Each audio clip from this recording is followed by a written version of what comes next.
it's over. It's just too much. Yes. And he's blaming Aaron for it, like he's just trying to leak his way out of town. Because even the Jake Kummerow story that we had a couple of days back, like he was upset about Jake Kummerow, who had played there for 2 years, played 19 games. He'd thrown him 32 balls. He caught 20 for 322 yards and 2 touchdowns. And he was acting like, because they cut him, and then he went to Buffalo and lasted 6 games, caught 1 pass for 22 yards and got cut, he was making that like the end of the line. That was the point of no return. Well, Skip, you remember the quarterback coach? They fired Alex Van Pelt, and they didn't tell him about it. And it's reported that he had a great working relationship with Alex Van Pelt. Well, that would matter more to me than Jake Kummerow. But Skip, at that point, remember, Aaron had just gone on a big national radio show. I forget which one it was, and just lauded Jake Kummerow as a guy that a diamond in the rough that they'd found, and he was becoming his favorite target. But he's just a street free agent, you know. But Skip, you know what? Maybe he's not that good, but Aaron Rodgers was able to get the best out of him. There are a lot of receivers, Skip, when they played with Tom Brady, they looked better than when they went somewhere else. They never made it. So Aaron said Jerry Cook was the same thing. We thought Jerry Cook had found a home in Green Bay. And guess what? Alan Lazard, they ended up cutting him. They ended up re-signing him. But he's like, hold on, wait a minute. It didn't seem like anybody I like y'all want to get rid of. Well, Jordy Nelson was his favorite receiver. And they ended up cutting him. They cut him, and he lasted 1 year with the then Oakland Raiders, and that was the end of his career, right? But what'd you say the headline said? Aaron Rodgers is holding Packers hostage to satisfy his grudges, so Green Bay should be prepared to trade him. I told you last year when they did this, I said if he ever get back in a power position, he was going to do it.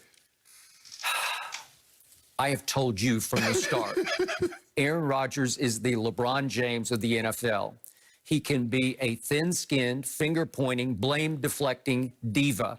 And when he gets his back up on something, he is impossible to deal with. And I think if everybody really knew what had gone on behind the scenes with this Packers regime and Aaron Rodgers, it's probably so ugly but so petty that a lot of people would lose some respect for Aaron and maybe some sympathy for Aaron. Because I think he is the all-time handful to deal with. Well, Skip, I think all quarterbacks are like that. All quarterbacks have a little Petty Ruxpin or Richard Petty, whatever you want to, Petty LaBelle.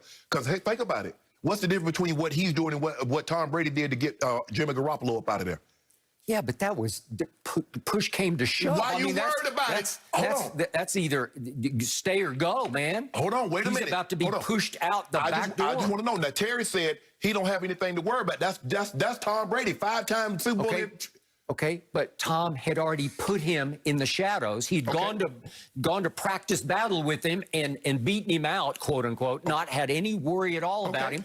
And all of a sudden, the handwriting on the locker room wall became clear that, wait a second, Belichick's going with Garoppolo. I thought the job of the player was to shut up and just go play football. Don't worry about what front offices may or may not do. So now we can tell Aaron Rodgers, shut up, just go play football. But Tom Brady, you are well within your right to go upstairs, to go over Coach Belichick's head. I don't really see the difference. Well, how many Super Bowls had Tom Brady won by that point? But you got to be careful by evaluating, saying because someone. But like, I get it, Skip. I get it. Like I said, we know this about quarterbacks, Skip. They're very sensitive. You talk about thin skin. Quarterbacks have the thinnest of skin. I've been trying to tell people that for the longest, but people tell me, Shannon, you don't know what you're talking about. I've been around them too much. But it's okay for Tom Brady to, as you say, go upstairs. I think he went over to Kraft's mansion, knocked on the door one night and said, hey, him or me. It's come to that point where I'm either going to be gone or you're going to make sure that he trades Jimmy G. One way or the other. Which is it? We've reached the point of no return.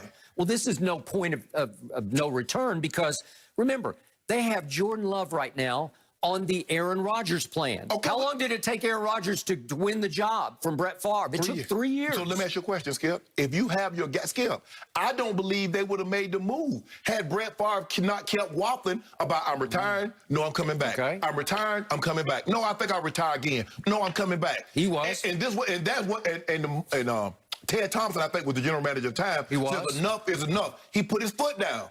And so they moved on. If you remember, have your guy, they had to completely rebuild Aaron's delivery from his Cal days under Jeff Tedford. Completely rebuilt it. And it took 3 long years of him sitting, waiting, watching, learning to be ready to do what he did. He might have, let me ask you a question. had Brett Favre not kept waffling about retiring, do you believe that he'd have had to probably wait another year? Okay, maybe so. But 3, he was ready to go because he proved he was ready to go. Okay, then. Well, you got and I told you the other day, our man Lil Wayne told me that his ear to the ground on the Lambeau Field turf, that he's hearing that they have high hopes for Jordan Love, that they see a little bit of Mahomes in there, but maybe he's not ready, or maybe, it's like on the cusp of being ready. Well, it'd be pretty tough to throw him into this fire week 1 this coming football season. Well, no, you drafted him. You moved up to get him. Let him go. Okay. Turn him loose. Aaron says, if you believe he is what you thought he was going to be, let me go and find out. Okay, but they're only in year 1 of the Aaron Rodgers plan for Jordan Love. I'm sure they would like to make it 2 years Kick him out and the then nest. say. Kick him out the nest. That's what mama birds do. Fly. Or something gonna get you on the ground. Fly. So back to Tom Silverstein, the last point that he made is that all of these leaks have to be coming from Rodgers. The quote is, he's smart and he has had his people in his camp leak the reasons he's angry at the Packers rather than address it himself publicly. It allows him a chance to later deny any of it was coming from him when it absolutely must be coming from him. So he has declared war on the Packers. That's why on draft day, it broke that he wanted out. Of course, that's it was not an a accident. touche. Yeah, it was, exactly. I waited 365 days to stick it back to you after you stuck it to me. Let me ask you a question, Skip. Who do you think leaked Aaron, don't you be the problem? You think Aaron Rodgers leaked that, or did the team leak that? What's his name? Mark Murphy denied that he said it. Yeah, exactly. So I don't know where it came from. So Aaron Rodgers. I don't know if they leaked it. I just think that reporter for the Bleacher Report knew. He was also a guy who'd covered the team. So let me ask you a question. Who leaked the fact that Aaron Rodgers was not consulted about the guy they were hiring? Who leaked that? Aaron Rodgers? Aaron. Yep. They did. No. They say they did not consult with Aaron Rodgers. Aaron said no, they did not. But I think he started that ball rolling. See, you can't have it both ways. You can't leak information and then get mad when a player leaks said information. What you could have had, Skip, this is not to say it wouldn't have blown up the way it has, but you could have easily said, Aaron, we're looking at drafting a quarterback. Now, maybe we might have to move up to get him, or one might fall into our lap. Yeah. But we're looking to take a quarterback in the first round. Skip, if you do that and Aaron gets mad, okay, so be it. But at least you've given him the heads up. Someone of Aaron Rodgers' credentials. I believe he earns that. Okay.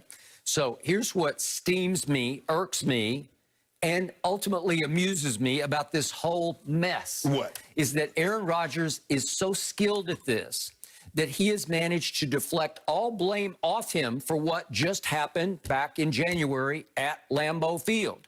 That he fell to 1-4 in NFC Championship games. He has let down, it's not Tidal Town anymore, it's Tidal Wave Town, because they keep getting hit by tidal waves in big playoff games. Yeah, look, I was one of the first to say Aaron Rodgers did not play well. He needed to play better. I believe he should have made the play. He should have run the football. So I was one of the first ones that did not let him off the hook for what transpired in the NFC Championship game. Thank you for that. But the fact of the matter is that when you look at the totality of it, they've drafted one skill player in the first round in Aaron Rodgers' tenure.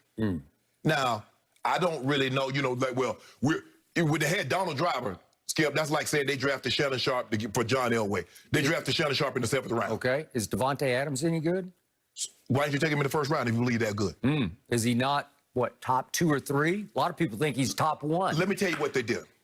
Now, at the beginning of last season, what did B.A. Bruce Arians, the head coach of Tampa, say about AB? Tell me what he said, Skip. He doesn't fit our locker room. In the middle of the season, who was on Tampa's roster? And why was he there, Skip? Okay, and your point is? My point is Aaron Rodgers says, hold on. Heck, a guy can come from a new destination.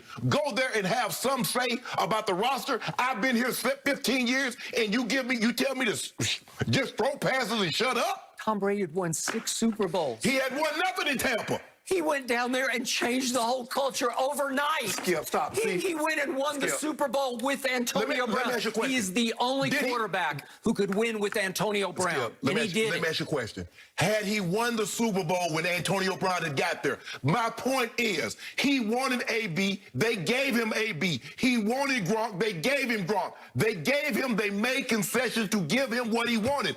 I'm not talking about, Skip, What you do someplace else has no bearing on what you do here. Okay, but Aaron Rodgers does not belong in the same breath with Tom Brady. Skip. He just doesn't. Skip. Wait a second. Aaron Rodgers is 7-8 since his one long ago faraway Super Bowl in the playoffs. 7-8. Skip. Is he accomplished?